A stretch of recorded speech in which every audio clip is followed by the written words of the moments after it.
So what I just talked about was what all governments do at a very high level, right? That's kind of far away from your daily life.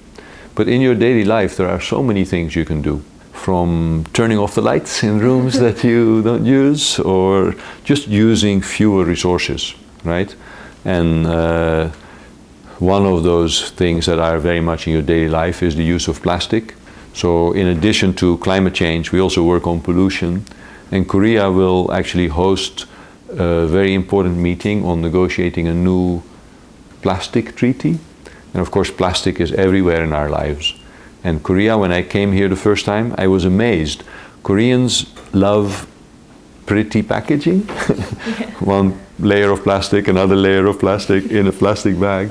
So reducing the amount of plastic that people use, and particularly all the one-time use plastic that then goes into the ocean and then goes into a fish. So if you have fish for lunch today, you're probably going to eat microplastics, because microplastics are everywhere. So reducing energy use, reducing your plastic use, being more conscious of all those things, being more willing to support government measures on renewable energy.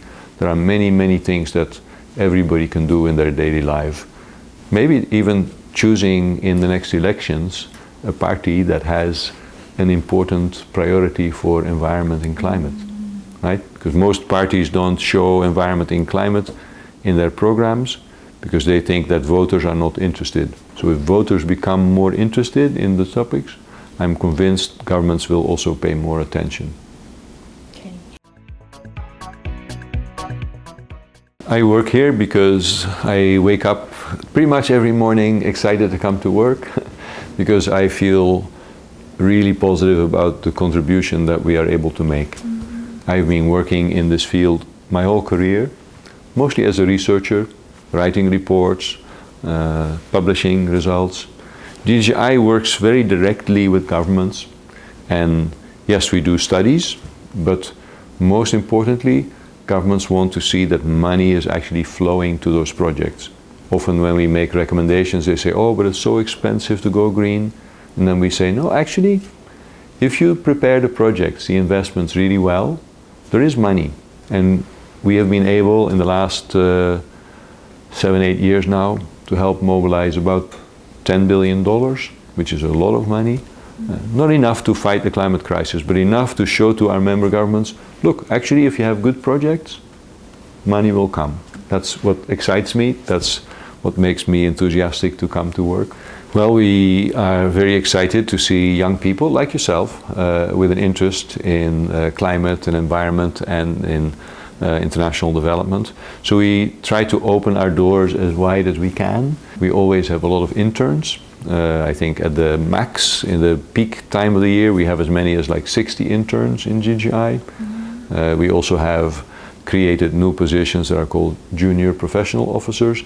And those are really meant to give people experience. Because yes, the one key barrier to joining this international work is people want you to have some international experience.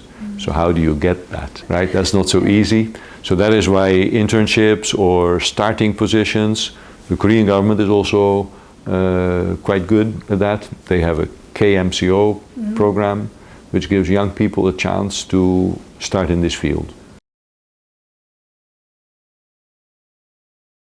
Now, we get a lot of interns who have studied international development or international affairs.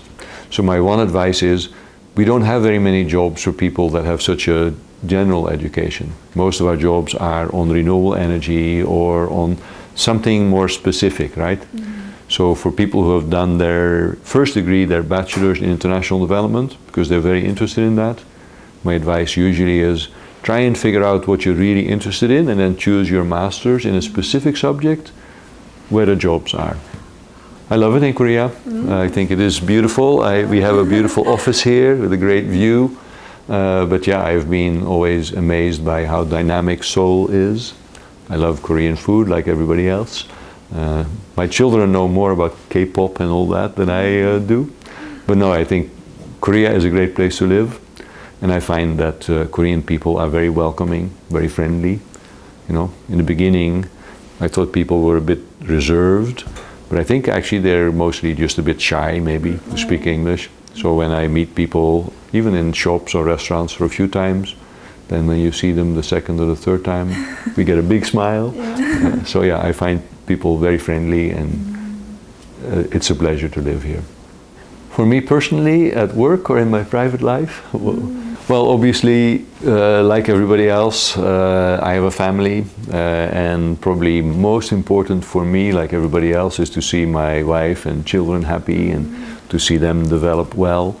But for me personally, professionally, yeah, I'm really worried about climate change, and I've always been bothered by the huge inequities in the world. So I've always worked on international development, environment, and climate change. And I'm very worried about our future. Difficult for me to tell my children that the world will be okay, because I don't think it will be. I think we are living through a very, very bad sustainability crisis, from climate to plastic to air pollution. But I can still stay optimistic because we do have solutions, and there is money out there.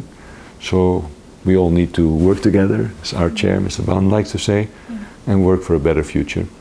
So I am most content when I see progress towards that. So right, so to your subscribers, I would say thank you for being interested, and please think about environment and climate change and how that will affect your life in the future and what you can do in your everyday life. Thank you for being interested. Let's save the earth.